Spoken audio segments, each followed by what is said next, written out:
Ignite your curiosity with Austin Next. We're watching Austin transform from a thriving ecosystem into a global superstar.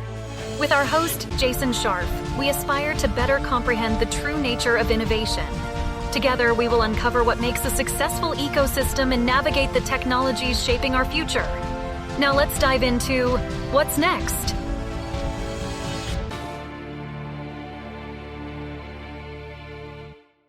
Today's podcast is sponsored by Austin Private Wealth, a registered investment advisor focused on fee-only financial planning and investment management. Their mission is to serve affluent clients with personalized financial advice, fostering a trusted relationship that will endure for generations to come. Austin Private Wealth is not just about managing wealth. They're about inspiring you to embrace a future filled with possibilities and helping you architect enduring legacies. Their core values of integrity, service, caring, excellence, and growth are at the heart of everything they do. Connect with them today at austinprivatewealth.com. Austin Private Wealth is a registered investment advisor. Advisory services are only offered to clients or prospective clients where Austin Private Wealth and its representatives are properly licensed or exempt from licensure. No advice may be rendered by Austin Private Wealth unless a client service agreement is in place. Investing involves risk and possible loss of principal capital. Please seek advice from a licensed professional. The road to being an entrepreneur has many twists and turns. Starting that journey from a non-traditional starting place, in this case the music world, can have even more unexpected challenges. Today we're talking with Casey McPherson and hearing about his journey from accomplished musician to advocate and life science leader. We learn about the role of creatives in the innovation ecosystem and how he sees the bioeconomy playing out here in Austin. Casey has spent the last 25 years as a singer, songwriter, entrepreneur, and mental health advocate. His bands have toured the world and had songs hit the top 10 charts. However, in 2019, his world changed forever when his daughter Rose was diagnosed with a rare genetic disease with no cure. 2 years later, after hundreds of meetings with researchers, scientists, and biotech companies, he started To Cure a Rose Foundation, to develop a therapeutic for Rose and children like her. Thanks to the hope offered by recent scientific breakthroughs, Casey's on a mission to save his daughter and change the way we treat children across the rare disease spectrum. Marrying his two passions, Casey uses music to spread awareness and raise money for rare disease treatments. Between meetings with biotechs, researchers, the Foundation science team, and fellow rare disease advocates, Casey finds time to co-host the Gene Fixers show Cure Odyssey every Tuesday afternoon. Casey, welcome to the Austin Next podcast. Thanks for having me. So let's start off. Tell us the story of To Cure a Rose Foundation. Why you founded it, what's the mission, and what are you doing? Sure. Well, I guess I'd start with I've been a professional musician most of my life. And, at the height of my career, I, had a couple of top 10 hits, a video on VH1, and sort of worked my way to the middle, so to speak. And got married, had children. And when I had kids, I really, was trying to figure out, okay, I want to be home a little bit more than a few days a year as a touring musician. You're gone a lot. And so I, being in Austin, was doing some real estate and some tech stuff and touring and releasing records. And I have two children, Weston, who's now 8, and Rose, who's now 6. And when Rose was born, she was having all these medical complications, developmental delays. And so we went through the current, diagnostic odyssey that our healthcare system offers, which is not much for something that does not have a current therapeutic,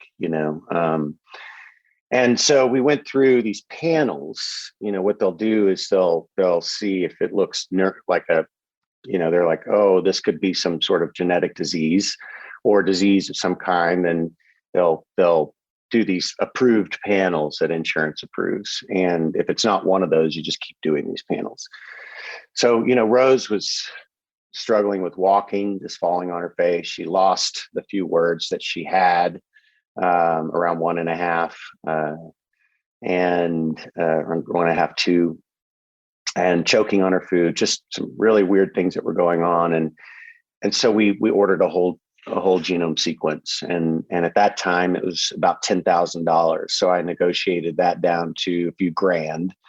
I think now we can get it for a few $100, which is great because you got to pay for that out of pocket. And I walked into the neurologist's office because had that company send him the results. And he's, Casey, your daughter has a rare genetic disease called HNR and PH2, string of letters and numbers. And there is no cure. There's nothing we can do. Good luck. And so, for the first time in my life, I reached this dead end in the healthcare system. And, I'm a dad, and you'll throw yourself in front of a car for your kids, but there's no car to throw yourself in front of for something like this. And, I'm thinking, is Rose going to suffer her whole life? Is she going to die early? Am I going to be changing diapers while I'm, 75 years old? Just some of these realities. And being an entrepreneur, one of the first things you learn is that innovation is sort of key in anything that you do. And so your brain begins to sort of think that way. And just because somebody says something, you don't always take it at face value. And so I got online and I Googled parent cures child of rare disease. And that's where I started. Thank God for Google. And that sent me on this journey for the next two and a half years. That was quite remarkable. And so I immediately started stalking and found and contacted Julia Vitarello, who her and Dr. Tim Yu created the first N of one antisense oligonucleotide for her daughter Mila. And there were hundreds of articles about it in the scientific journals and Economist and New York Times. And so she began to mentor me and connect me with people in the biotech space. And I just committed, for those 2 years to, okay, I know nothing about this. Like, I fell asleep in biology class in high school. So, I began to sort of develop a network of people that could teach me and could help me understand this space. And so I talked to hundreds of biotechs, CEOs and translational scientists and academics and foundations. And so what I learned was pretty interesting. The statistics are pretty insane on rare disease. Now we know that there's over 10,000 rare diseases. You're looking at least 200 million kids worldwide. 30% of those don't even see their 5th birthday. And the reason why we don't have a lot of therapeutics in the pipeline for many of these diseases is, as a whole, it's a huge number, bigger than cancer, AIDS, and all these other things. But because they're particular mutations and then variants within those mutations, it's incredibly small populations. And so from a economical sort of profit side, many of these will make zero money, or the margins are super thin. And so it's not because we don't have the technologies for many of these diseases. It's simply because we don't have the right business model. So I decided, okay, I'm going to start a foundation. And like many of these other parents have done, a family foundation where you're raising the $500,000 to a proof of concept drug, and you're $5 million to a phase 1 trial, and start getting that team together and, becoming an expert in your disease and assembling your drug development team. It's basically like a nonprofit biotech company.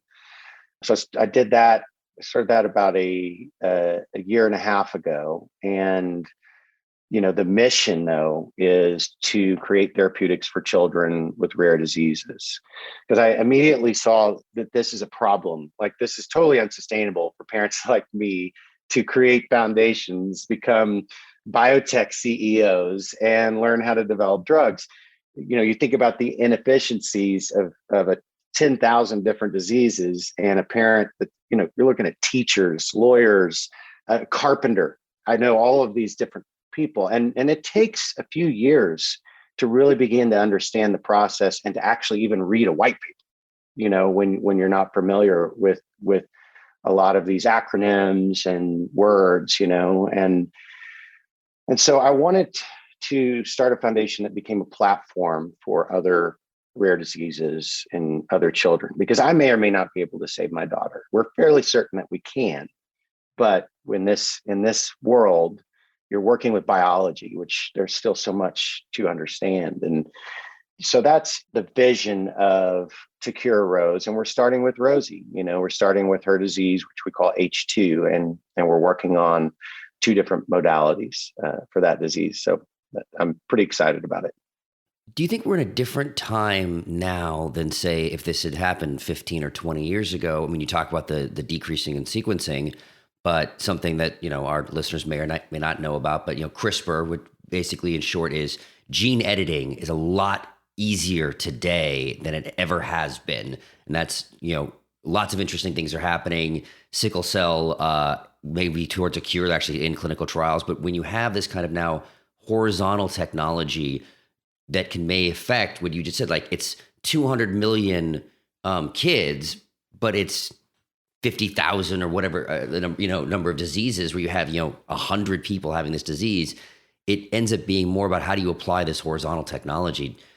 How do you feel about kind of the moment that we're in this kind of this tech bio revolution that can really help this? Yeah, I mean, it's really exciting. I met some parents and people that were, I'm friends with, some of Henry Tremere's Deep Circle when he was getting started so many years ago. And the access we have to, I mean, specifically short and long read sequencing is huge. Right. The access we have now to high throughput screening so that we're able to do hundreds to thousands of shots on goal at one time, that's sort of shortening, what used to cost, $30 million in 30 years, or maybe 100 million in 30 years. Now we can shorten in as little as $500,000 in a year. And that's obviously when everything goes your way. Yep. But it's the other thing I've noticed is that there's a lot more academics out there that are really starting to look at translational science as opposed to just research. I want to know more about the disease. We saw that in cancer a lot, at least I did growing up, or these foundations around research. And, research is incredibly important. But as a parent who has a sense of urgency and, I don't really care that much about understanding the disease as so long as we want to get to a cure. And so these platforms like CRISPR, ASO, small molecule repurposing, gene therapy and gene editing and, prime editing and base editing will start coming online. I hope very soon. So it is I think one of the most exciting times to be alive in this space. Yeah. And it's interesting we talk about cancer because we've seen that same evolution. If you go back 50 years or whatever, cancer was, couple of types, right? It was geographic based. It was leukemia and lymphoma. And today now, similar to the rare disease, it's, there's 50 different types of lymphoma because it really is a genetic disorder. And I think that's kind of in many ways paved the way that we see all of these diseases. I mean, you can probably go into diabetes, which we have type 1 and type 2, but I'm sure as we understand the genetic components of it, we'll see the same thing as everything else on top of obviously the behavioral and environmental components as well. Absolutely. It's a one thing that has sort of fascinated me that I didn't understand before this is each of our biology is so complex and unique to ourselves, and some of our challenges can be unique to ourselves. So as we look at solving the cancer and rare disease crisis, we're developing technologies, platforms, and processes that are really going to usher in personalized medicine, and that is very exciting. And to be a part of that, just to, I'm compelled because of Rose. So I have a unique set of drivers, but to be a small cog in that wheel is really exciting. Well, I'm not sure it's a small cog in the wheel, but we're looking at innovation and here in Austin as an ecosystem, and a lot of it revolves around the tech class, but a lot of it also revolves around the creative class where you came from. And as a musician, I'm curious as to how you see the interactive between the creative class and the technology class, and how you see that affecting what you're doing as well as the overall ecosystem here in Austin.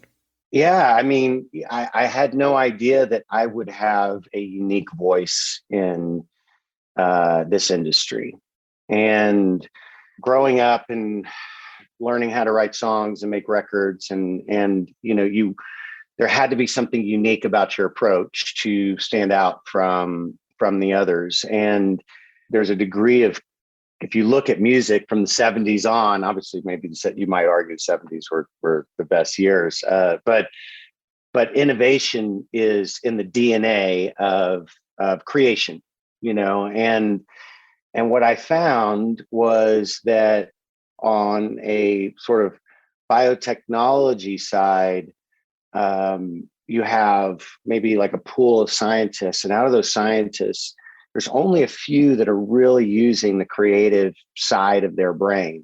And I think part of it is the way we're educated around, whether it's, if you're on the tech side, whether it's coding a piece of software, or the biotech side, learning about genetics, that there's a huge need for thinking outside of the box and asking questions that aren't typically asked in order to sort of rethink our processes on how to do that. And I found a voice in that, which has really surprised me. And so, when I'm on a call with, 7 other neuroscientists and drug developers, there is a conversation that I get to have with them that has value to them. And I feel like that's largely because maybe the executive function in my brain is not turned on nearly as much.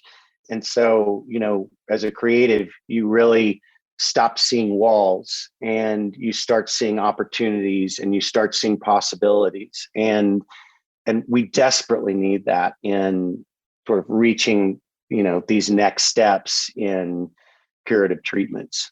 Well, let's pull on that string a little bit. How do we train scientists and technologists to understand that creative part of the brain and maybe unlock it a little bit more? Do I have to have somebody like you as an advisor for every tech company now, or? I will be honest, and this isn't sort of a slam, maybe it is a little bit, but the culture in academia, what I have seen, they need funding and they need to publish. And there is a level of fear of failure, fear of bad data, and this need to become a prominent sort of name so that they can be getting these funds for their lab. And so there's a high degree of conservatism that is sort of a fear of risk and a fear of failure. And to some degree in healthcare, that's required because you're dealing with people's lives. But I think that if we could alter the incentives, right now, innovation is not necessarily the top incentive for scientists in academia, which is where most come. And then many move to, industry, I think in many ways for that reason. And so I think it's about giving permission and about creating spaces and cultures that allow for that, which is going to come from, in many ways, I think the university rethinking how they're running their tech transfer office, how they're running their labs, how they're running their ecosystem with their scientists. Well, it's interesting because in a lot of ways, the universities see themselves as a basic science kind of organization, as opposed to an applied or innovative science kind of organization. Absolutely. And you raise an interesting point in terms of how do we help the universities meet the goals of innovation in their model? You're right. Publish or perish, raising money for research. My wife used to work at a university. This one professor had come up with a innovation in mouse genetics, so much so that he was known as the Mouse Man.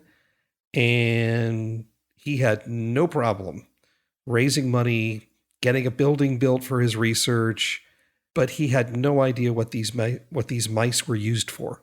They were just used for other researchers to do their thing. And it's interesting. Is there anything specific to Austin in terms of how we're such a rapidly growing region that's allowing us to keep a healthy creative class, or putting more that healthy creative class at risk? Yeah, I mean, I sort of think both is happening. We see these incredibly high housing prices, and it's getting more expensive to live in Austin. And typically your creative class is going to be a lot less concerned about making money and more concerned about creating. And if they're in tech, then they probably get the best of both worlds, especially in our city. And so we see this huge ecosystem of tech. And I'm so grateful for places like Capital Factory and others that are building culture of sort of startup culture. And I think there's a lot of creative class in that, at least some that I've met. But as an artist growing up, I could live off of between living off of girlfriends and about $1,000 a month. I could survive as an artist, when I started, and now that would be impossible, and so I think you always hear of the Silicon Valley guy sleeping in his car with his, new startup. And, I think we do need to be conscious of supporting that community because, it's going to be crucial for innovation.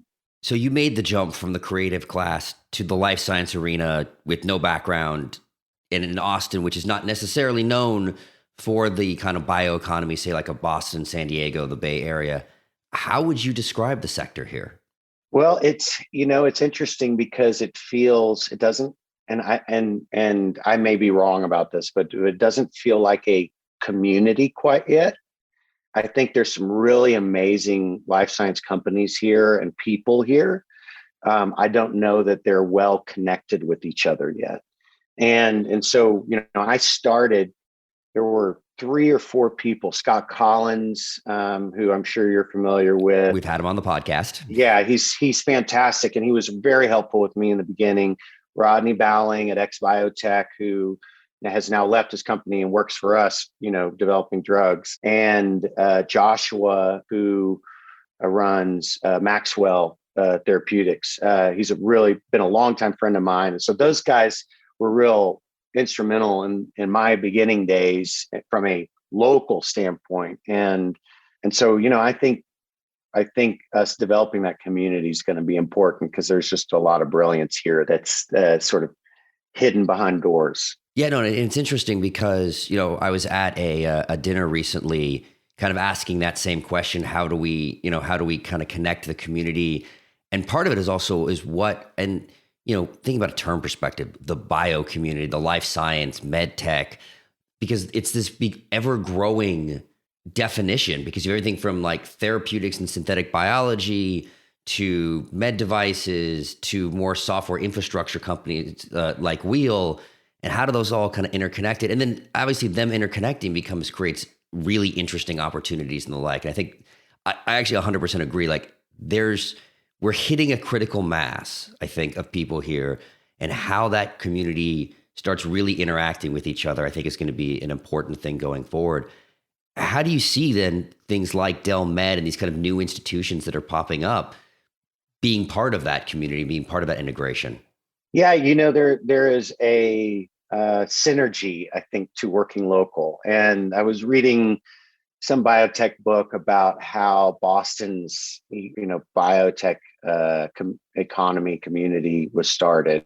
And from my recollection, much of it was offering resources for innovation in that area. And so they were supporting sort of life science innovation and communication, and people began to really build upon that, obviously, via the university as well. But we have a unique opportunity now with Dell and what some things Leah's doing and what their new vision is for, genetics institute and University of Texas, and more people I'm meeting that have been working on cancer. So they've been doing genetics, but it's primarily been in the cancer region, of therapeutics, and now offering them some projects around rare genetic disease. I'm seeing a lot of really brilliant people sort of come to the table. So if we have an institution that is supportive and some companies that are willing to build innovation, then I think we have the beginnings. And what's different than Boston is that we have an incredible tech field.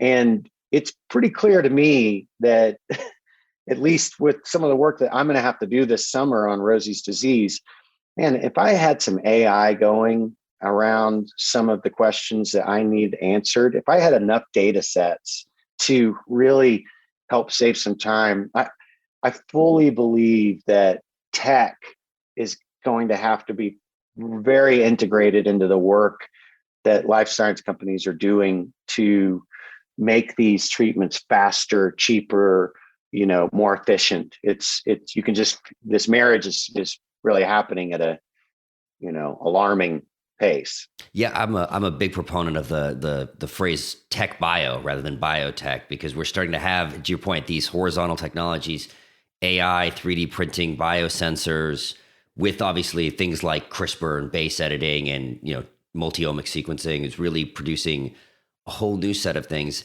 And I know I have my opinion, but I want to, your thought on this. We talk about the Boston community. We talk about, the San Diego and Silicon Valley when it comes to life science. And I think something that we like to bang the drum here is we don't want to be the next Silicon Valley. We don't want to be the next Boston. We want to be the first Austin, right? And so when it comes into this particular arena, what do you think is the secret sauce to make us uniquely Austin? Yeah, I mean, I think our low-hanging fruit is our creative tech partners. It's there. What I've witnessed though is you look at a tweet from Elon Musk. Oh, DNA is just numbers and letters. We can fix that with software. And your bio community is very hesitant to, like, you tech guys, y'all don't understand. This is not ones and zeros. We're going at the speed of biology, and there's so much we didn't create the program. We're trying to learn this program that's been created over millions of years, and so I think I've seen some reservations between drug developers and technology companies, and I think that we have the opportunity to maybe create some spaces for both of those parties to come together and really start talking about, if there's a mutual respect, that we can really get creative with this integration. And I don't think there's another city that has these sort of resources to do something like that. Casey, it's been great, educational and informative, as well as enjoyable. But we always end the podcast with the same question. So, Casey McPherson, what's next, Austin? Yeah, well, I am hoping that next in our city is more community around this. I am looking forward to, we have a lab startup called Everloom that we're going to be working with Baylor and UT and Dell and Takira Rose Foundation and others. So, and Jason and Michael, the work you guys are doing. So I think what's next for Austin is community creation around a mission to get these treatments to these kids faster and to build that camaraderie. So I'm looking forward to that. I'm looking forward to being a part of that. Casey, thank you very much for your time this morning, and thank you for being on the Austin Next podcast. Thanks for having me. So what's next, Austin? We're glad you've joined us on this journey. Please subscribe at your favorite podcast catcher, leave us a review, and let your colleagues know about us. This will help us grow the podcast and continue bringing you unique interviews and insights. Thanks again for listening, and see you soon.